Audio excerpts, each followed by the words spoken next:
Hi అండి, అందరూ ఎలా ఉన్నారు? ఈరోజు రెసిపీ వచ్చేసి కర్జకాయలు. వీటినైతే మేము కర్జకాయలు అంటాం. యూట్యూబ్లో చూస్తే రకరకాల పేర్లతో అయితే పిలుస్తున్నారు వీటిని.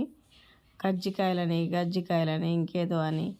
అలా కాకుండా కర్జకాయలు అంటే చాలా చాలా బాగుంటుంది కదా రెసిపీ. ఇదైతే మనం మైదా పిండి, తర్వాత స్టఫింగ్కి వచ్చేసి పల్లీలు, నువ్వులు, కొబ్బరి, వాటితో పాటు బెల్లం, షుగర్ అనే వేసుకోవచ్చు. నవేడేస్ హెల్త్ కాన్షియస్ ఉన్న వాళ్ళు షుగర్తో చేసుకుంటే చాలా చాలా బాగుంటాయండి.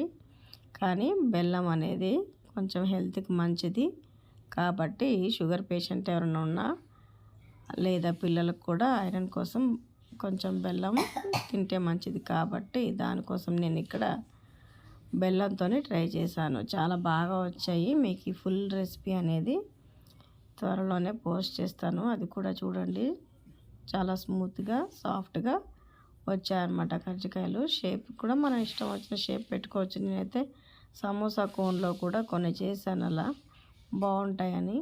కజ్జికాయలు అంటే ఇదే షేప్ ఉండాలని ఏం లేదు, స్టార్టింగ్ నుంచి అదొక కజ్జికాయలు చేసే షేప్ ఉంటుంది కదా. ఇక్కడ ట్రై కోన్లో కూడా బాగుంది కదా.